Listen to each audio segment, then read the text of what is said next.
Сайхан амарч өнөр хүмүүс үзэгчтэй Комментатор Форум төлөвлөгийн 7 дахь дугаар та бүхэнд өргөж байна. За өнөөдөр бидний ярих сэдэв бол иргэн болгоом толгойтой татварын тухай асуудлуудаар ярилцах байгаа. За студид Эдийн засагч за иргэн Д.Сарантуяа өнөд хүрэлцэн ирсэн байна. За Д.Сарантуяа танилцуулахад бол та бол бас татварт ажиллаж байсан. Татварын одоо мэргэжилтэй. Одоо та чөлөөндөө суусан. Татварын чиглэлээр иргэний байгууллага ажилладаг тийм. За. Тэгэхээр таны дуу хоолойг өдөр сонсдог ер нь татварт холбоотой асуудлаар та бол одоо бас нэлээ өөр ингэсэн дуу хоолойгоо илэрхийлж идэг. За эргэн хүний хувьд ч гэсэн мэргэжилтийн хүний хувьд ч гэсэн тийм. За тэгээд за нэг зүйлийг асуух бол за татвар одоо юу гэдэг төр байхад татвар төр буйдаар татвар оршин тийм. За ийм үг байдаг. За тэгэхээр хүн болгон татвар төлөх ёстой. Иргэн болгон тий аж ахуйн нэгжлэгч болгон. Одоо өөх төрөхтэй адилхан үнэн зүйл тийм үү? За таны хувьд бол би одоо бас нэлээд олон зүйл харж байсан. Энэ татварын хууль энэ 3 сард батлагдсан татварын хууль гэж байгаа. Тэгэхээр татварын хуультай болоод асуудал тав нэлээд шүүмжтэй байр суурь илэрхийлдэг. Тэ энэ одоо иргэний хувьд ч гэсэн татварын одоо байцааг татварын мэргэжилтний хувьд ч гэсэн. За энэ одоо хуулийг та ер нь ягаад одоо юу гэдэг одоо юу гэдэг иргэний хувьд ч гэсэн одоо энэ мэргэжилтний хувьд ч гэсэн нэлээд одоо юу гэдэг шүүмжтэй ханддаг. Энэ талын гол одоо юу гэдэг одоо таны одоо үзэж байгаа зүйл юу вэ? За 2018 оны 3 сард бол татварын багц хуулийг бол улсын их хурлд өргөн барихаар олон нийтээр хэлэлцүүлсэн хууль тогтоомжийн хуулийн дагуу тухайн хуулиуд бол татварын ерөнхий хууль, аж ахуйн нэгжийн орлогын албан татварын хууль, хувь хүний орлогын албан татварын хуулиуд багтаж байгаа. За эдгээрийг бол хууль тогтоомжийн хуулийн 38.2 заасныг үндэслээд одоо энэ хуулийг гаргах үндэслэл, үзэл баримтлал, хяналт шинжилгээ, үнэлгээ, үр дагавар бүх энэ юунуудыг бол одоо тэр цахим дээрээ тэр судалгаануудыг бол хуулийн төсөлтэй бол тавих байсан. Гэтэл одоо энэ хууль санаачлагч сангийн яам болов цахим дээр зөвхөн хуулийн одоо төстөө тавьж өргөн олон нийтээр хэлэлцүүллээ. За энэ бол бас зарчмын одоо алдаатай ажиллагаа байсан. Яагаад вэ гэвэл одоо өнөөдөр үүштэй татвар төлөгч нар биднэрт одоо дарамт байна уу? Бид нар одоо ямар татвараас хөнгөлөгдөх, чөлөөлөгдөх вэ гэдгийг л иргэд бол харж байгаа. Тэгэхээр зэрэг энэ татвар ба штэ. Энэ татварыг та ерөнхийд нь бүхэлд нь яг зүгээр ингээд баталсан те. Тэр нь бол одоо энэ Монгол Ард намын засгийн газрууд баталсан. За мэдээч хэрэг сангийн яам, сангийн сайд одоо Хөрлбаатар гэдэг юмсаа энэ хуулийн чинь санаачлагч нар нь одоо юу гэдэг ажлын хэсэг дарга нутгаар татварын газрын дараа олон жил ажиллаж байсан Батмөр гишүүн байгаа тийм ээ. За тэгээд энэ чойж сүрэнгээ сангийн сайдаар ажилласан хүмүүс оролцсон. За манай одоо юу гэдэг өнөөдрийн энэ гол одоо татвар санхүү хариуцсан хүмүүс одоо оруулж ирж баталсан хууль тийм үү? Тэгэхээр энд бол та юу гэдэг асуудал байгаа гэдэг шүү дээ. Тэгэхээр энэ ямар зүйлийг одоо энэ татварын хуулийн дээр одоо орхид дууссан юм байна. За энэ хамгийн гол зүйл нь бол өнөөдөр штэ манай Монгол улсын эдийн засгийг авч явж байгаа байгалийн баялагын орлогыг бол одоо иргэдтэй тех шуварлыг гээд энэ дээр бол одоо орлогоо биш штэ их хүлээн зөвшөөрөх тухай залтыг бол олон нийтээр хэлэлцүүлэхдээ маш сайхан одоо 3 зүйл заалтай 10 хэдэн залттай ийм асуудлуудыг бол хэлэлцүүлж байлаа. Тэгээд одоо сая өргөн барих гад улсын их хурлд хэлэлцүүлээд одоо баталчихж байгаа хуулийн дээр аж ахуйн нэгжийн орлогын албан татварын хуулийн дээр тэр одоо олон улсад хүлээн зөвшөөрөгдсөн орлогын амин чухал тэр мөнгөөр хэмжигдэх зарчмуудыг бол аваад суулж үлдээгээд ингээд энэ хууль бол ээлжид бас чуулганаар одоо 2 хоног шин дөлөөр үүрийн 3-4 цаг хүртэл 3 хуулийг шууд хэлцэл нэг өдрийн дотор батаад ингээд дараагийн өдрийн чуулганд бол хэлцүүлээд ингээд бараг 2 өдрийн хугацаанд 3 сарын 22-нд энэ 3 хууль бол батлагдлаа. Тэгэхээр татварын одоо хууль гэж татвар гэдэг бол ерөөсөө бол төсөв орлого гэсэн үг шүү тийм үү? Тийм. Ус орны төсөв орлого гэсэн үг тийм үү? Сан хөмөрг гэсэн үг. Тэгэхээр энэ хууль бол одоо тэд талаараа бол маш чухал хууль. Хэдэн төгрөг орж ирэх үү те?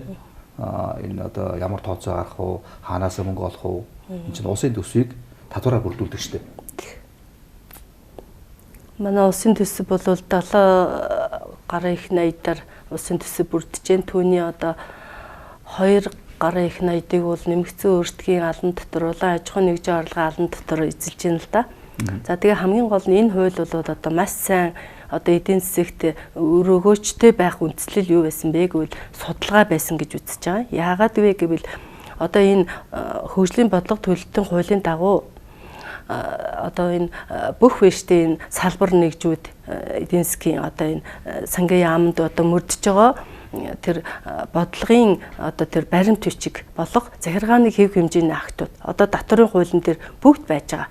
Тэр журмуудыг хэрхэн яаж одоо хөтлж явсан бэ гэдэг наазах юм. Одоо татвар төлөгч, зэгцээ татвар төлөгчдэр ороод үзлэг хийхэд хэдэн үзлэгийн одоо журмыг баримтлсан, хэдэн тоолго хийсэн, хэдэн сэжигтэй татвар, зөрчилтэй татвар төлөгчийг яаж ажлын зураг авалт хийсэн, битүүмжилсэн, өрийг яаж барагдуулсан, авалгаас яаж барагдуулсан, өр төлбөрөөс яаж барагдуулсан. Энэ нарийн журмуудыг бүр маш сайн хийгээд явж исэн болвол энэ бол одоо маш сайн судалгаатай төвнийгээ үндэслэл энэ хууль бол маш сайн хууль байхаар гэж бодогдож байгаа юм л да.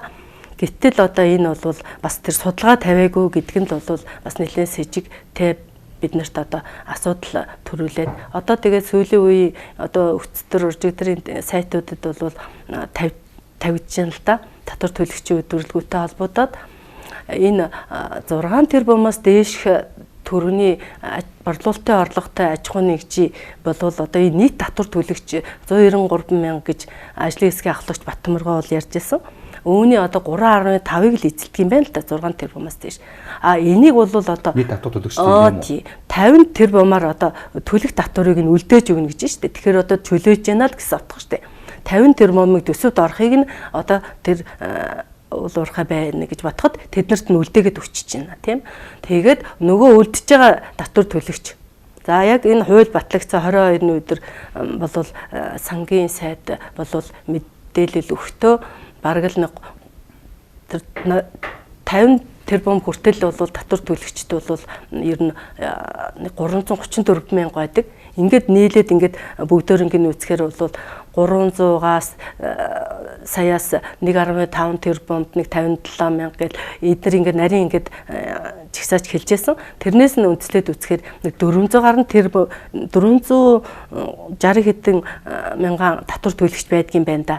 Тий. Тэгээ энээс нь ингээд тоотод үсгээр чинь энэ одоо хөрөл баатарын хэлж байгаа сангийн яамны тий даргын сайдын хэлж байгаа тэр мэдээлэлээс ингээд аваад үсгээд тэгээд эднэрийн энэ гаргаад тоонууд нь бол тайлангаа ирүүлдэг гэдэг нэг тоо гаргаад ирүүлдэггүй гэдгээ бас оруулаад энэ удаа татвар төлөлт бүртгэлтэй гэдэг.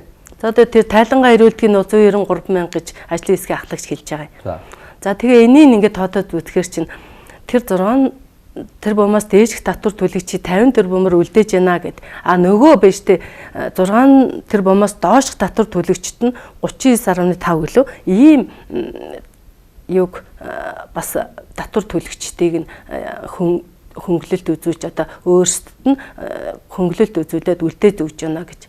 Одоо ингээд 80 хэдэн тэрбумыг л одоо юу хийж штэ. Энэ татварын хууль бол их ээлтэй татвар төлөгч нэг бизнес эрхлэх орчингийн дэмжсэн ийм л сайн юм хийж яана гэж. Тийм хамгийн гол юм тэгж хэлж байгаа. Тэгжээж одоо Монгол улсын эдийн засагт эргээр өөрчлөлт авчрах юм хэлж байгаа л да. Гэсэн ч байж та бас эндний цаан чинь бизнес эрхлэгчийн эрх ашигаас илүү нийтийн эрх ашиг гэж юм байна. Өнөөдөр манай нийтийн эрх ашиг ямар байгаа вэ? Хүний эрхийг хүлээн зөвшөөрөх байдал наад зах нь одоо тэтгэврийн хүмүүс өнөөдөр яаж амьдарч байгаа бэлээ. Өнөөдөр өдрөөс өдөрт бензиний үн нэмэгдээл, махны үн одоо бүр 9,000-аар нэмэгдсэн байна гэж. Тэ? 5,000-аар нэмэгдсэн байна гэж өнөөдрийн сайтан дээр чинь 7,500-аас 12,500 1 кг махны үн өхрийн мах. Гэх мэтчлэнгээр ийм их олон энэ эрчим хүчний үн одоо бас нэмэгдэж байна. Өнгөрсөн 7 хоногт би одоо амгалан зах дээрс мах авахд бол 9,500 байсан да. Тий одоо тэгэл 12 үгүй тэрийг та ямар мах авсан? Тэр үхрийн махыг л тэгж хэлж илээ. Хоньны мах авсан. Тийм байна. Тий 12500 тэгэл ингээд 5000-аар нэмэгдчихгээл сайтан дээр тавигдсан байна. Гэх мэтчил ингээд одоо ингээ ийм олон мал тоолуулсан ийм ард түмэн ингээд дэжтэй ядуураад одоо ингээ махааж идэж чадахгүй цагаан алтан болох. Гэх мэтчил ингээд асуудлууд байгаа нь өөрөө татварын бодлого бол ард иргэдээ хурж байж мэдрэгдэж байж төлсөн татвар нэргээд одоо ард түмэнд өр өгөөчтэй байх гэдгийг бол ерөөсө ард нийтээ ил тод тэр судалгаагаа тавиад хідэн татвар төлөгчөөс хэд орсон оюу толгой хэдийг төлдгийг, эрдэнэт хэдийг төлдгийг, ямар үндслээр бага төлөөд байгаа, ямар үндслээр их төлөх ёстой. Энэ мөнийг бол одоо зүгээр нэг маргаан үүсгэхээр ганц нэгэн тоог л олон нийтэд юу яаж байгаа бол биш тавьж байгаа болохоор би таны бас ингээд ярьцгаа сонсож байхад сонирхож байхад ийм одоо анхаарал татсан зүйл гарсан л да. Энэ хуулинд байна штэ. Энэ татварын хуулинд одоо юу гэдэг энэ одоо ерөөд уул уурхай энэ том компаниуд гэдэг юм уу энэ компаниудын жишээлбэл зардлыг нарийн тусгаж өгсөн. Зардлыг нэлээд баталгааж өгч өгсөн. Тэдний борлуулалтын орлогыг дадлж өгсөн. Өөрөөр хэлбэл борлуулалтын орлого гэдэг чинь юу вэ штэ. Тэгээ татвар төлөх одоо тэрнийг их усруулах гэдэг штэ. Тэрийг дадлж өгсөн. Ийм сул талдаа хууль болсон гэсэн та зөвлөгийг ярьж ирсэн. Энд ч тодорхойлж өгөөч. Тий, энэ тал бол угаасаа аж ахуйн нэгжийн орлогын албан татварын хуулийн дээр бол хамгийн гол юмэг бол ингээд аваад юу хийсэн. Тэрийг яаж яана гэвэл бид нар ажлын хэсгийн ахлагч залуутай уулзчаалаа. Яагаад энэ олон нийтээр хэлэлцүүлэхдээ энэ одоо мөнгөөр хэмжигдэх чухал одоо орлогыг хүлээн зөвшөөрөх олон улсын стандартыг хийжсэн. Тэгээд энэ одоо олон залтаас ингээд яагаад ингээ хасаад ийм их мүлээлгөөд ингээд ийм тодорхойгүй орлого хүлээн зөвшөөрөх гэдэг чинь хамгийн одоо ихэнх болонгортой бол адган болонгортой шүү дээ. Ийм чухал орлогоо ингээд авч чадахгүй одоо уул уурхаагаас нүүрснийхээ тооны үнийг тогтоож чадахгүй одоо орж ирж байгаа энэ бүх юмнууд үнэн өсөд байгаа энэ төр бол хяналт тавьж чадахгүй байхын үндслэл бол энэ орлоготой холбоотой. Тэгээд энийг ингэж хийсэн мөртлөө өөрөө төр борлуулалтын орлогыг одоо бодитоор мэдж чадахгүй ийм л юм нэг оруулж ийгод хилцүүлнэ шүү дээ ээлжид бас чуулганаар. Одоо энэ чинь 10 хоногийн дотор хууль төрийн мэдээлэл сан дээр гарах хэвээр бид нар одоо ингэ хараалаа хүмүүс ч гэсэн ингэж үцгийсэн татварын хуулиар яатсан бол тэгэл ингэж харагдахгүй байгаа байхгүй юу? Энийг хизээ тавих хэвээр гээл нарийн юмнууд байгаа. Тэгэд ийм гол ингээд зарчмын зөрүүтэй амин чухал ийм юмыг ингээд аваа суулаад үлддэг байдал бол ерөөсөө энэ хууль тогтоогч нар төсвийн байнгын ороо хааш нь яагаад шилжүүлдэг вэ гэхээр бас хууль тогтоомжийн хуулийн дээр бас нарийн зааж өгсөн байна. Энийг 27 дээр бол айгүй нарийн ингээд заагаад өгсөн байт юм байна. Энийг харин хэрэгжүүлдэг хэсэг нь. За санхүү төсвийн асуудал ихэлсэн засгийн газрын гишүүн бол засгийн газрын хууль санаачлах тогтоомжийн төсвийн зардлыг нэмэгдүүлэх. Одоо зардлыг нэмэгдүүлэх гэж байна. Одоо би тэр ярихта энийг юу гэх юм. Орлогыг одоо ингээ бууруулах гэж байна. Одоо тодорхойгүй болгоно гэдэг чинь орлого тодорхойг. Ийм нарийн юмнуудаа болвол засгийн газрын хуралдаанаар улсын их хурлд өргөн мэдүүлээд ингэж хэлэлцэж явах ийм горимтой юм байна л да. Залттай бүр хууль тогтоомжийн хуулиар. За тэгээд энэ бүр хууль тогтоомжийн хуулинд бүр заагаад өгчихсэн байна. Бас 28 дээр энэ бүр яг энэ хуулийн энэ процедурыг иргэдээр яаж хэлжүүлсэн, иргэд ямар одоо зарчмын зөрүүтэй санал гарсан. Одоо би саяхан хэлээд байгаа юмнаас ингээд үлдээд иргэдээр хэлжүүлсэн гэвэл хэлцүүлэхдээ иргэд одоо үнэхээр тэр хитэн одоо тэр мөнгөөр хэмжигдэх зарчмыг аваад үлдсэн юм уу? Ямар иргэн, ямар аж ахуй нэгж аваад үлдсэн юм?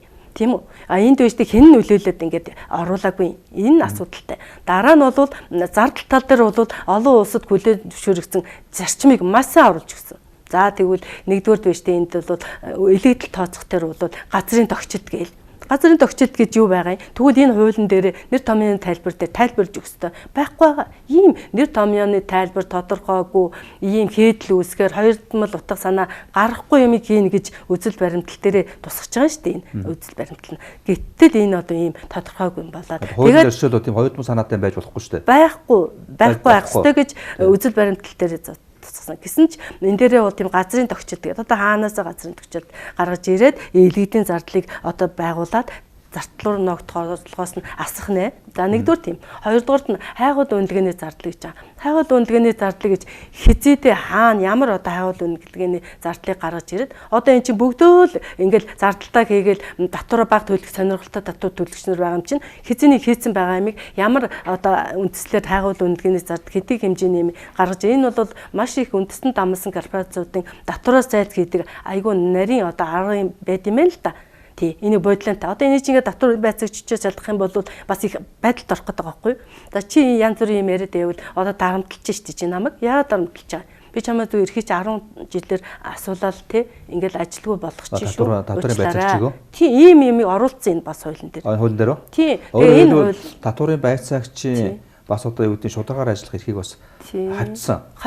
Тэгэхээр чи энэ чинь цензурт очиж байгаа үстэй. Үнэхээр юм ярьж чадахгүй. За энэ уул уурхахан чи одоо янз бүрийн юм юугээд одоо намайг чи эргээд ажилтгүй болгочихвол одоо тэгсгийгээл одоо юм хийх нэ штэ. Одоо манай энэ хуулийн байгууллага одоо дарамтанд ор ажиллах гэж байгаатай адилхан тийм ээ.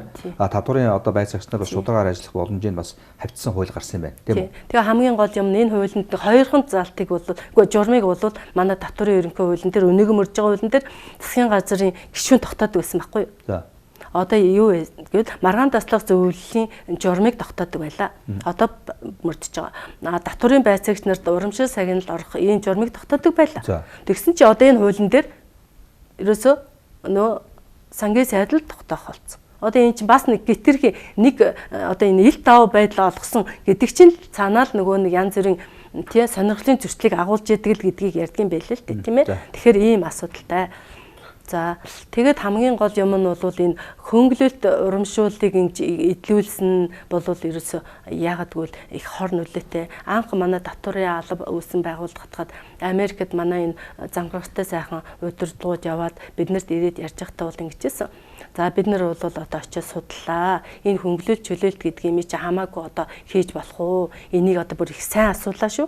Тэгэхэд ерөөсөө та нар их болгоомжтой. Одоо 90 он харилцаа их сайн биш үү? Энэ Америктэй чинь тийм ээ. Их үнэн голоос хэлж байгаа юм байга та. Юу гэж байна? Их болгоомжтой хандахгүй болвол наад хөнгөлөлт чөлөөлт чинь маш их язар завхарлыг дагуулдаг гэж юу гэсэн. Одоо энийг яг ингээд энэ курсын дээр бууж байгаа мó даа л гэсэн тийм төсөөлөл одоо энэ хууль биш үү? Татварын хууль тодорхой юу гэдэг захиалгатай байна гэж одоо би бодоод байна шүү дээ тийм үү? Тэгж бодогдохоор та ярьж штэ. Тэгж л одоо ер нь хэлсэн шүү дээ. Олон улсын валютын сан дэмжээдээ арт нийт наатгаж чинь өргөн бариад бүр хурдан батлаад үг гэж ингээд одоо сангийн сайд нь одоо ингээд байж байгаа л 2 жил хилцчихлээ шүү дээ гэдэг байгаа шүү дээ. Судалгаа энэ тэр хооронд маш сайн болгоод олон нийтэд соён гэгэрх юм а хийж явах л ёстой л доо. Тэгээ одоо яг Монгол улс чинь юм шүү дээ. Монгол улсын одоо хөгжил бол мэдээж хэрэг ихээхэн хэмжээгээр Монгол улсын эдийн засаг одоо уул уурхаас хамаарч байгаа. Тийм. Одоо мэдээж хэрэг энийг харах дээр бол үүдний одоо тойлон тусч байгаа татварын хуулинд бас энэ уул уурхад холбоотой юм тусах нь би бол одоо буруу биш байх гэж бодож байгаа. Гэхдээ хамгийн гол яад тусах гэдэг асуудал байна тийм ээ. Энэ одоо юу гэдэг энэ том юу гэдэг үндэстэн дамсан одоо корпорациуд жилдэг тийм том одоо Монголын одоо уул уурхайн компаниудын нөлөөллөөр энэ хууль одоо хийгдчихв тийм. Өөрөөр хэлбэл нийлэн хэмжээний хөнгөлөлтийг тэр одоо хүлээж ин гэж ойлгогдлоо шүү дээ. Эдгээр бол одоо эдийн засгийн хувьд бол их юм одоо чөлөөлөх гэж дөрөвний ярьснаар бол үүдний энэ борлуулалтын орлогыг бол далж өгсөн байна. Нууд далж өгсөн байна. Хоёрдугаарт нь зардлыг бол маш тодорхой дэлгэрүүлж өгсөн байна. Энэ бол одоо тодорхой хэмжээгээр уул уурхайн одоо том компаниудад үйлчилсэн хууль болжээ. Одоо үнэндээ бараг тэгжил дүгнэхэд хэстгэв гэж болж байгаа. Энийгээ бол одоо маш сайн хөрөнгө оруулалт их татсан, их зөв зүйтэй айгүй одоо улс орны эдийн засагт их эерэг нөлөөлөл авчирхаар хууль гэдэг. Яг энэ бол одоо ингээл хэрэгжээд эхлэхээрээ л одоо тодорхой харагдана. Гэсэн ч бол одоо манайх энэ жидүү энэ одоо өршөөлийн хуулиар одоо 33 тэрбумч гişг энэ бол ерөөсөд дандаа ингээ судалгаагүй ирээдүйд ямар нэгэн хор нөлөө үзүүлэхийг нь мдээгүй тэр ч одоо эрэгөө хуультай засж байгаа л жидүүг хийсэн байт. Энэ хэдэн жидүүгээс хэдэн дахин их юм л энэ юу чөлөөлт орж ирэх гээд байгаа энэ л аюул байгаа. За би энэ 50 тэрбумыг судлаад тандахад бол юм байна л те. Энэ ерөөсөө 6 тэрбум буюу хөнгөлтийг тийм хөнгөлтийг 6 тэрбумаас дээшгэд бол 25%-аар татвар ногдуулаад 6 сая төгрөгөө нэмээд ингээд татвараа ногдуулна л гэж байгаа. Тэгээ энэний зөрүү одоо бол 10% байсан. 10%-аас 25%, энэний 15% зөрүү. Энэний зөрүүг л одоо нөгөө хилээд байгаа татвар төлөгчийн 3.5% тооцоод үцхээр бараг л ерөөсөө 7хон аж ахуйн нэгжил 7 тэрбумаар юу игээл хөнгөлүүлээл ийм. За одоо тэрийгэ 100 хэдтэй бол нэлээл өөр л болно л та. Өөрөөр хэлбэл том компаниудын татварыг хөнгөлсөн байна. Тий, энэ бол я харахгүй тий. Тэгээ энэний чинь цаана одоо бүр нөө том компаниудыг хэн эзэн шүү дээ. Том компаниудыг хэн эзэн шүү дээ. Уул уурхай алтны том компаниуд хэн эзэн шүү дээ. Жирийн иргэд эзэмшдэг үү? Тэгээ ямар жирийн иргэд эзэмших юм. 1072 хувьцааныхаа мөнгийг авахгүй ч өнөөдөр одоо айгүй асуудалтай. Тэгэл iPo энтер гарна гэдэг тэр борыг харьцангуй ойлголтыг яриад тарих угаагаад эн чинь одоо iPo гаргадаг үзүүлэлт бол маш нарийн үнэхээр тэр чинь одоо сая яриад байх нь 200 хэдэн тэрбумаар iPo-гийн зөвлөгчийг авна гэж чинь эн чинь юу гэсэн үг. Тэгээд тэрнийгээ болоод харин төмөр замаа тавья гэж яах шиг байна. Ийм судалгааг одоо сайн хийсэн. Тэгээ энэ хуулийг хамгийн гол юм нь ерөөсөө тэр судалгаа сайн хийн эрдэмтэн судлаачдыг оруулсан олон удаагийн мэтгэлцээнийг сайн хийх хэрэгтэй байдаг байхгүй юу? Мэтгэлцээ. Тэгээ ялангуяа энэ одоо улсын их хурлын гишүүд сая улсын их хурлын даргаыг намаржангаал одоо болиулъя гэж ярихдаа 2 сар ажил хийгээг байхдаа яагаад энэ төсвийн байнгын орооны энэ улсууд биш үү? Энэ татварын багц хуулийн энэ их айхтар адармаатай нарийн нандин юм хилцэж яхад тэр мэдлэг энтрээ дээшлүүлээд тэр суудгүй. Тэгээ яагаад парламент телевизээр 14 гишүүн оролцоод нэг гараад байгаа боловч тэр үүрээр 3-4 цаг үед 6-7 хүн орсон гарсны тооцвол 8-9 хүн. Яг 19 хүн байна уу? Төсвийн байнгын ороо 21 байна уу? Энд ерөөсөө одоо бол улсын хурл юу шүү дээ ийм эрсдэлтэйгээ баталчт юм. Улсын хурл бол 76 гишүүн биш. 76 гишүүний юу байдаг байхгүй юу? Нэг одоо 50% биш дээ. Одоо эдний одоо 38 хүн 38 хүний 50 дээр нэмэх нэгээр асууж ирдэг учраас 19 хүн одоо Монгол улсын том бүх хуулийг батлах боломжтой. 19 хүн болж эрс хүржээв. Гэхдээ 19 хүний эрс бүрдээгүй болол би хэлж байгаа юм л да. Энд чинь 19 хүн хамгийн багаар тооцоод төсвийн байнгоор 21 зарим нь ярьдаг. За өнөөдөр тэгээд энэ хэдэн хүмүүс одоо сууж агаад тэр зарчмын зөрүүтэй саналаараа ингээ мэтгэлцэх хэвээр. Тэнд одоо эрхүү үүрэг тэр хариуцлага байна уу? Тэр байнгын ороонд дарагдана бас тэрийг хариуцлага байна уу? Тэр нарийн нандин ингээ хуулийн энэ орсон юмнуудыг хүлээлгүй өгөх тэр нарийн процедурыг хэн хаана байна уу? Энэ ч одоо иргэний нийгмийн энэ хяналт тавьж одоо стратегийн өмгөөлөлт хийх ийм том ноцтой юм бүртэл гарч ирж байгаа гэж ойлгож байгаа шүү дээ. За энэ асуудлыг бол одоо ингээ хэвлэл мэдээллийнхээс араас нь яваа. Би зүгээр яа гэж байна. За энэ тэгэхээр энэ хуулинд бол одоо алдсан юм байгаа юм байна, онсон юм байгаа юм, тийм үү? Онсон юм байгаа юм бас тийм. Гэхдээ бол энэ одоо алдаатай зүйл нь болох дээр тодорхой одоо тийм том одоо тийм одоо бүлэглэж яриад байдаг шүү дээ. Иймд үйлчилсэн хууль утсан байна гэдэг юм яриад шүү дээ, тийм үү? Ерөнхийдөө бол тэгжил дүгнэж харж байгаа энэ хуулиуд нэгдүгээр шударгуй хууль болсон байна. Тэгээ тэгш биш. Хандлага тэгш биш. Хоёрдугаарт нь бол энэ шударгаар одоо татварын байцаагчдыг ажиллах боломжийг хаасан ийм ноцтой хууль болж байна. Тэгээ хамгийн гол нь ийм одоо зах зээлийн татварын шинжилгээ 2 дугаар юу хийсэн энэ том багц хуулийн шинжилгээд орж ирж хахад бас татварын байцаагч нарыгаа бас айгүй сорилт бэрхшээлүүд их байдаг байхгүй. Би ч бас өөрөө тэр төрийн албан тоонд байсан хүн мэднэ. Тэгэл адаглаад нэг ингээл уцаар ярихад бүртлээ өөрийнхөө авсан цалингийн хэдэн 20-30 мянгаар л одоо улсын төсвийг бүрдүүлэхээр ярьдаг улсууд шүү дээ. Тэгэл одоо дүүрэгт ажилдаг хүмүүсийн хоолны мөнгө нь бага бас дээшигээ ажиллаад ирэхүүл арай яг татварын байцаагч нар бол ер нь бол хангамжтай. Энд бол ерөөсөө тэр татварын байцаагч нартай одоо ганц одоо тэр журмаа ингээд сангийн сайд нь баталгаар болчихж байгаа нь бас их эрсдэлтэй болж байгаа. Татварын байцаагчдууд ер нь улсын төсвийг бүрдүүлэх үүрэгтэй хүмүүс. Бүрэгтэй. Тийм ээ. Энэ хүмүүсийн одоо оруулсан орлогоор төсөв бүрдчихтэй явдаг. Тий. Та бол татварын байцаагч байсан дээ. Та сонгоод харахад үд ажиллаж байсан. Нийслэлд ажиллаж байсан. Сүхбаатад үд ажиллаж байсан. Тэгэл хамгийн гол юм бол ерөөсөө энэ улс төрсөн байдлаас л энэ ажлууд бол нэлээд тодорхой байдалд хүрдэг. Одоо өнөөдөр төсвийн төлөлгөө даваад байна. Яг даваад байна уу? Ер төсвийнхаа төлөвлөлтийг сайн хийж чадахгүй байна. Төсвийн тухай хууль чинь төлөвлөх энтерд бол ард иргэдэд оролцуулна гэж байгаа. Одоо энэ зөвлөлтөг арчлалын юугаар бол хятад оронд чинь бол ерөөсөө тэр төсөв гэдэг бол ерөөсөө манад бол орлого бол маш сайн. Тэрэн дээр ярих юм байхгүй. Харин ороод ирж байгаа хэдэн зардлын мөнгийг бол зөвхөн нэг сургуулийн кичээлийн танхимыг аваад орол барьцалдаж авах наахнуурл ерөөсөө яаж энэ захиалгааныг ивсэн, яаж энэ хэдэн төгрөгийн үртгтээ замыг тавьсан. Ингэж байжээж л улс орон хөгждөг юм байна л да. Тэгэхэд манад бол одоо орон нутагт яг л төр захиргааны байгууллагын хүлээх үүрэг хариуцлага гэдэг нь эргээл яг тэрүүгээрээ татвар төлөгчийг бүртгэх заалтууд нь бүр яг тэр хэвээр энэ хуулийн дээр эргээ суугаад байгаа байхгүй юу? Тэгэхээр чи энд бол би хүлээлт байх болов. Одоо юу гэдэг нь улс орны хөгжлийн төлөвлөлтөнд ард иргэдийн оролцоо бага байна гэж хэлэх чинь өөрөө. Бага. Одоо засаглалыг сайжруулна гэдэг бол одоо орон нутагт нь их мэдлийн өгсөн шиг өгсөй. Тэгэхэд л бас дутуу алсан байгаа шиг тогтох сурангаал нэлээд ярьжсэн л та. За одоо энэ нэштэй татварын юуг нь нэштэй хувь хэмжээ, энэ татварын байцаагчийг томилдог. Бөөр татварын ерөнхий газрын дарга нь ирж сумын байцаагчийг томилох биш ээ. Одоо энд нь нэштэй аймгийн засаг даргатаа гэлцийн дарга нь нээлттэй томилдог үү? Тэрийг нь хийлгэж авлаа. Аймгаас томилдог юм уу? Үгүй. Бүр татварын ерөнхий газрын дарга нь томилдог байхгүй да одоо өнөөдөр барагддаг. Тэрийг одоо болиулж хийлээ шүү дээ сая энэ хуулийн дээр. Тэгээ өнөө дүүргүүдэд орхитуулчих жоохгүй. Энэ чинь бас болохгүй. Тэгээ ийм дутаа алсан байгаа шиг энэ чинь бүх дүүргүүдийн дарганаар бол орлого олох зовлонгоо мэдчихсэн шүү дээ. Төсөөс хуваарлагдаад ирсэн хэдэн сая төгрөгийг хамаагүй ингээ гарын юугаар ингээд үр дүнгөө зарцуулах. Орлогоо яаж олдог вэ? Зовлонгоо мэдж байгаа учраас хятад оронд тэр юу хийчих шүү дээ. Орлогооч сайн хяналтаа тавьж гэн зардал дээрээч иргэдэн сайн хяналтаа тавьж гэн ингэжээж юм хөөж шүү дээ. Би одоо энэ татвар гэхтэр одоо сүүлийн үеийн бас мэрэгчлэтнүүдтэй уулзах бол хэлжээсэ. Ер нь бол одоо яг Монгол улсд бол ингээд бүтээн байгуулалт юм уу одоо баялаг бий болох асуудал бол нэг одоо юу гэдэг хийсэн ярьсны дагуу юм уу төлөвлөсний дагуу юм уу амосны дагуу явахгүй байгаа гэж хэлж байгаа. За юунаас бүрж байгаа нөхдөр бол бүх төрлийн татварыг нэмэгдүүлсэн гэж байгаа. Одоо сүүлийн одоо энэ 3 жил шүү дээ Монгол ардын нам татварын одоо дарамтыг буулгам ажлын байрыг нэмэгдүүлнэ гэж ярьсан шүү дээ. Ажилгүйдлийг одоо ингээд цөөлнө гэсэн. Тэгээд намтууд биелэхгүй. Гэхдээ бол ард иргэдийн нуруунд дээр одоо нэмж байгаа татварын тоогод маш нэмсэн.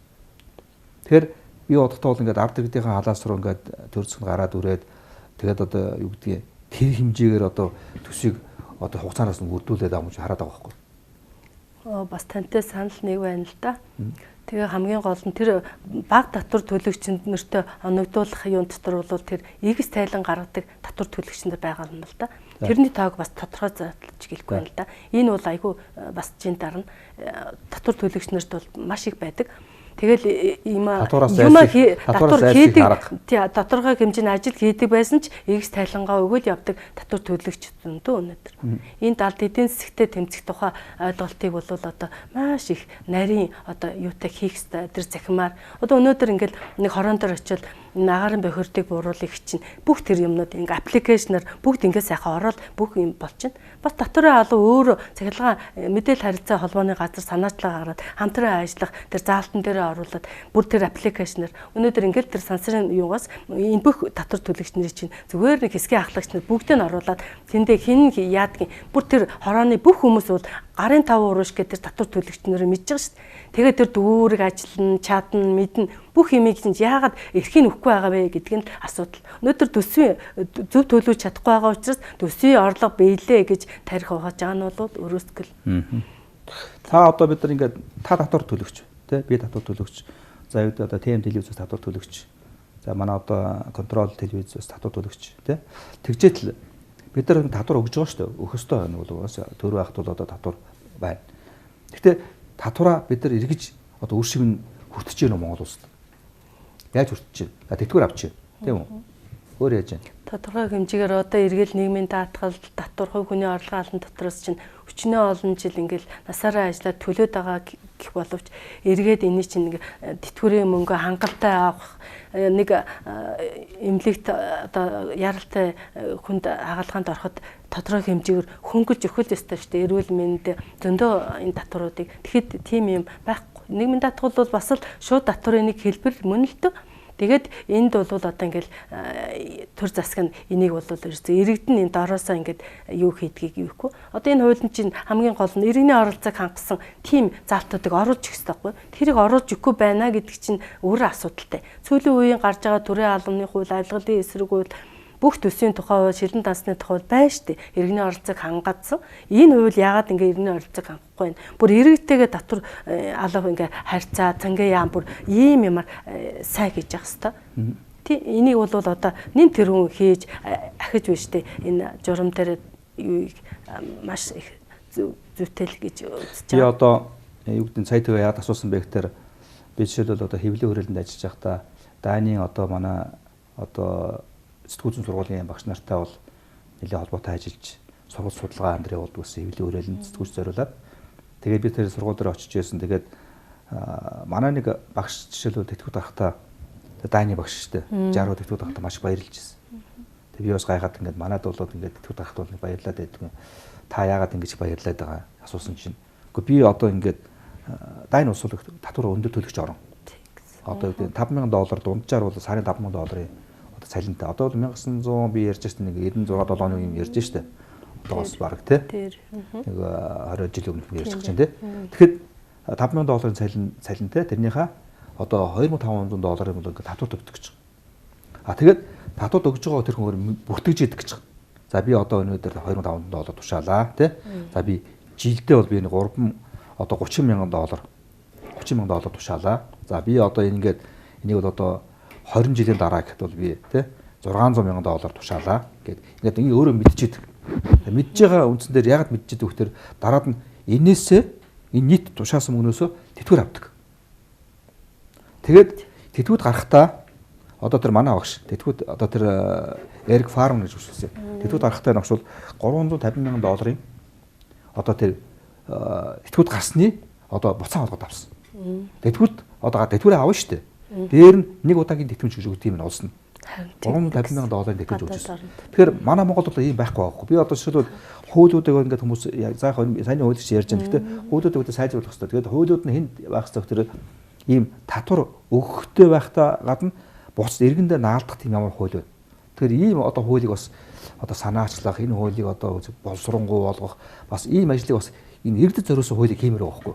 Зөвхөн одоо нэг улс төрчдөд биш, зөвхөн одоо юу гэдэг тодорхой энэ дээд бүлэгтэй хүмүүст хуулийг одоо зориулах биш, зөвхөн тэдэнд зориулсан өршөөлийн хууль батлах биш. Тэ? Тэдний бизнесээ хөгжүүлэх зориулсан, тэдний одоо орлогын одоо юу гэдэг нууж одоо юу гэдэг тэ зарлагыг нэмэгдүүлж одоо юу гэдэг татварын бууруулж тийм хууль биш. Иргэд зориулсан юм хууль гарах гэж бодоод байгаа байхгүй. Та хамгийн гол зөрчин бол татварын зөрчин бол ерөөсөө ядуурлыг бууруулах. Тэр ядуурлын цаана хамгийн эмзэг бүлгүүд хаана байна? Тэр хүмүүст л хүрч одоо нийгэмд бол тэр өөр өгөөжийг гүртэж байгаа бол татвар тулгамдж байгаа олон сорилтуудыг энэ татварын бодлогоор зохицуулах хэрэгтэй. Гэтэл одоо өнөөдрийн татварын бодлого бол бас учир дутагдaltaй байгаа нь үе үеийн одоо манай энэ төсвийг барьж ирсэн одоо юунууд удирдлагууд сангийн яамныхантайгаа бол асуудал бол тэд нартай байна. Дор нь л ер нь хянаж шинжилгээ хийгээл болохгүй юм ин одоо болохгүй. Одоо ер нь татвар төлөгч нарт бол 2017 онд засгийн газрын хэрэг эрхлэх газраас нэг татвар төлөгчдийн дунд нэг судалгаа явуулсан байт юм байна. Тэрийг ингээ харж байсан чинь ерөөс юу хийж байгаа ингээд татварын мэдээлэл сурталчилгааг нэмэгдүүлэх ёстой юу гээл 44% нь татварын байцаагчдын ур чадвар ер нь ямар байна гээл тэгэхээр 30% ерөөсөө л айгу ёс зүйн харьцаа ямар байна гэхээр 40% татвар төлөгчдөд үзүүлж байгаа үйлчлэгээ чинь тань нарт яаж санагдаж байна 50 хэдий энэ их бага байна тий энийг одоо өндөр болохын тухайд бас яаж ажиллах ёстой вэ энэ нарийн юмнууд бол одоо хийж ижил бас иргэдэд тэр хэмжээгээр одоо тэр далд эдийн засаг гэдэг маш их байгаа энийг яаж илрүүлэх юм одоо с ิจ гтэй татвар төлөгч эрсдлийг тооцож байна гэдэг. Эрсдлийг тооцох гэдэг бол бас их асуудалтай. Эрсдлээс ингээ гадуур үлдсэн хүмүүс байгаа бол одоо тэрийг эрсдэлгүй гэж үзэх үү. Ийм нарийн юмнууд энд орсон. Бас уул нь бас дэвшилтэй юм харагдж байгаа маа энэ хуулинд чинь.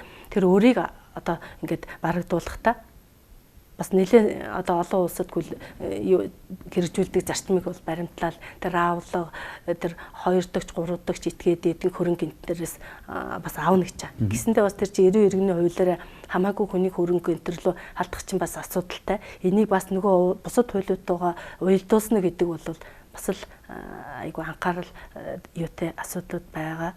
Энийг бол одоо тэр журам энтерээр сайн зохицуулах болов гэж харж байна. Гэсэнтэй л одоо хамгийн сэтгэл дундуур байгаа юм бол одоо бид нэр ингээд татварын сайхан шинжилэлээр ард иргэдийн ажил амьдрал одоо дээшлдэг л байвал одоо энэ татварын бодлого бол одоо үнэхээр одоо та бол өдрөө хэллээ шүү дээ. Ингээд энэ ядуурлаг бууруулах гэж хийж байна те.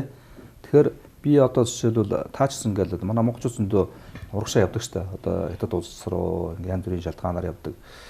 Тэнд очиод бас одоо хятад одоо гэдэг мэрэгжлийн төвтүүдээ уулзаад ярьж байхад тэдний бас ингээд тогтолцоо татварын систем бол бас нэлээд боловсронгуй болж харж байгаа. Тэгээд тэнд одоо юу вэ гэхээр одоо манай монгол хүн очиод имчилгээ хийлээ шүү дээ.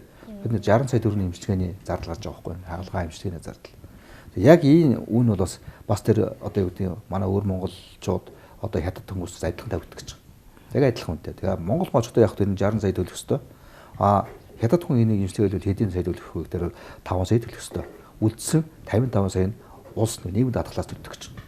Эрүүл мэндийн даатгал. Тэгэхээр энэ бол одоо юу гэдэг иргэдэд ямар дарамт ирэхгүй байхгүй. Эдийн засгийн дарамт ирэхгүй. Эргэж биш тэр төлсөн татварынхаа тий авч штэ тий ингээд ихэнх хэсгийг нь өөрт нь ингээд ирж байна гэдэг. Бид нар мөнгө төлдөг учраас бид нар энийг бүрэн төлөх ёстой. Эдгээр одоо татвар төлдөг учраас тэгэхээр ийм одоо юу гэдэг одоо ард иргэдийг одоо ард иргэдээ одоо үйлчлсэн татвараа төлөвлөх механизм ийм л байж ижил тий тэг шудраг тий ингэж одоо бодитойгоор одоо юу ийм байж ижил татварын бодлого бол одоо батг хэрэгжин л дээ. За тэгээд хамгийн гол нь бас 90 зөрчим 2016 оны АСЕМ-ийн чуулга уулзалтанд бид нар иргэний нийгмийн төлөөллийнхэн бас нэг юм тэр төрийн ордонд ингээ хуралдаж байгаа. Тэгэхэд манайхан чинь уул уурхаагаа л ярьж байгаа. Тэгээд л тэнд бол тэр уул уурхаа ярьж байхад бол тэр АСЕМ-ийн л одоо байгууллагын нэг ерөнхий нэрийн бичгийн дарга гэсэн тэр хүн бас нэлээд айхтар байт юм биш тэр чи олон орны 250 гаруй орны хүмүүс ирсэн. Би нэгэ тагнаж байгаач байдалтай асуудалтай юм бүр нэг айд сандарсан байдалтай. Үндэстэн дамсан корпорациуд бол ийм хөгжил буруу ядарсан оронд бол одоо энэ их том одоо гэрээг тий одоо оюутлагыг хэлж явах шиг байгаа юм. Тэгээ ийм одоо гэрээг бол одоо энэ иргэний нийгмийн байгууллагууд нь бол болоо энэ одоо манай үндэсний эрх ашигтай уусаа нэмэргүй байна. Одоо хэдий хэмжээний татвар төлөв. Энд чи хэдий одоо ингээд хоёр оюут ирээдүйнтэй ч одоо хаалтын гэрээнийхээ төлгөөт хугацаанд ороо явж байгаа гэж гэх мэтчлээ. Энд чинь энэ их олон хөнгөлөлт чөлөөлтөй тэр нөхөн сэргийх ажлыг хийх юм уу? Гэх мэт их сонин асуудлууд ингээд туцаад ингэ болиулж явах хэрэгтэй шүү гэж хэлжсэн.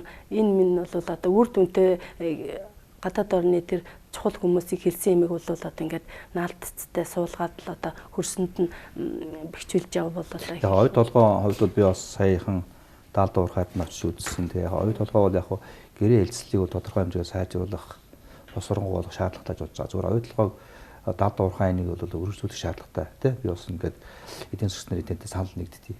Зүгээр гэрээн дээр эцсийн одоо үр дүн дээр одоо яаж Монгол ард иргэдэд Монгол улсад ашигтай байх талаас бас гэрээгээ сайжруулах шаардлагатай гэсэн би байр суурь дээр бол байгаа. Харин тэр гэрээг л маш их ерөөсө ард иргэдэд олон нийтэд чухал хүртээмжтэй нийцтэй байхыг л шаардж явах хэрэгтэй юм шүү л гэдгийг. За та бүтээрийн ингээд юм ярьцлагаад татварын тухай ярьсан. Тэгэхээр би бас ард иргэдийн хувьд бол та бол иргэн хүн. Тэгээ би иргэн хүн. Тэгэхээр одоо нэг ийм одоо сүүлийн үед одоо юу гэдэг бид нар анзаарахгүй хэрнээ ингээд яваад байгаа. Одоо бид нар ч ингээд зарим нэг шууган тайвны араас яваал ингээд манай хэвлэл мэдээлж яваад байгаа. Гэхдээ яг амьдрал дээр байгаа хүмүүсийн юмнаар ирж байгаа бүх хүн дээр халдж байгаа юм дээр бид нар анхааралтайгаа бас багассан байна. Энэ бол жишээлбэл татварын хууль болоод их чухал хууль. Бүх хүнтэй холбоотой, бүх нийгэмд хамааралтай, бүх гэрүүл, бүх бизнес эрхлэлтэй холбоотой. За хоёрдугаарт нь үн одоо маш өсөж байна. Тэ одоо энэ одоо зөвхөн одоо 4-р сард чигчээд юу өслөө штэ. Усны үн нэмэгдлээ тий. За энэ 5-р сард гэхэл одоо захиалгааны үн нэмэгдэж байна. За 4-р сард чинь бензиний үн бас нэмэгдсэн. Бензиний үн нэмэгдсэн. Тэгээ яг гол одоо манай ингээд хэрэглээ биш дээ. Тасралтгүй хэрэгэлдэг. Захиалгаан, шатхуу, За энэний дагаад одоо та түрүү хэллээ шүү дээ махны үн өсөж байна. Одоо ингээд дагаад ингээд захлагын үнийн хүчтэй холбоотой ингээд бүх одоо бүтээгдэхүүн нь одоо өснө. Ингээд харж байгаа байхгүй. Намар ихт бол одоо үнийн өслөд нэлээд явагдах юм байна. Одоо яг 100 цаг ингээд өнгөрөөд ингээд намар болох дээр ингээд бид нар ингээд мэдэрч эхэлдэг сургууль соёлд орох үед. Тэгэхээр ийм одоо юу гэдэг нь эдийн засгийн одоо тийм үнийн дарамтанд одоо ер нь энэ Монголын ард түмэн нэлээд орж байгаа юм биш үү? Энэ өдөр тутмын одоо тийм эдийн засгийн дарамт шүү дээ. Та бол одоо эдийн засгч юм. Тийм эдийн засгийн дарамт гэхээс үнэхээр үн өсгөөд одоо өнөөдөр тий Петровис байлаа гэхэд сарын нефтийн тайлангаа өнөөдөр үн өссөнтэй холбогдоод энэ одоо нефт импортлогч нарын нийтээр нь авч үзээд тэдийг хэмжээнд өсгөхөд хэдийг хэмжээний борлуулалтаа нэмэгдүүлж чадчаа. Үнэхээр одоо энд нь хяналт тавиал тэр эрсдлийн удирдлага дотроос үнэхээр энийг ард ирээдүйд нээлттэй эднэр бол үнэхээр нөөтөө ингээд төлдөг юм байна. Одоо нөөтийн борлуулалтын орлогыг тодорхой хийж чадчихна гэдэг чинь бас аж ахуй нэгжийн орлогын албан дотоорын орлого бол тэр нь суурнаага учраас бас ингээд явах нэ. Ийм ихтгэл үнэмшилтэй байх хэрэгтэй. Тэгээд татвар чинь нэг талдаа орлого орж байгаад нөгөө талдаа зардал. Одоо таны хэлээд байгаа энэ олон зардлууд чинь эргээд нөгөө бүтээгдэхүүний өөрийн өртөг суун штэ. Тэр захиалган, шатхуун, тийм ээ? Дулаан ингээд энэ олон юмнууд өснө гэдэг чинь эргээд татвар ноогдох орлого буурна штэ.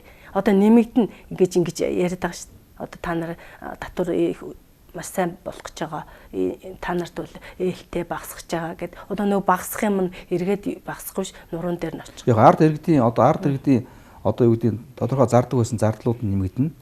Тэр хэмжээ орлого нь буурна л гэсэн үг. Тэрийг л дор нь л ингээд бас нээлттэйгээр одоо эдийн хэмжээнд ингэж байгаа энийг л одоо ингэж тайлбарлаж явах хэрэгтэй. Одоо сэтгүүлчдэд хүртэл одоо энэ татварын байцаагч энэ төсвийн улсуудтай уулзахдаа бүр яг ингээд бүр мэрэгжлийн дагуу нарийн юмыг асуугаад тодруулаад олон нийтэд ингээд хэлчих. Одоо ер нь болж байгаа төвшөндөл болж өндөө гэд явах биш.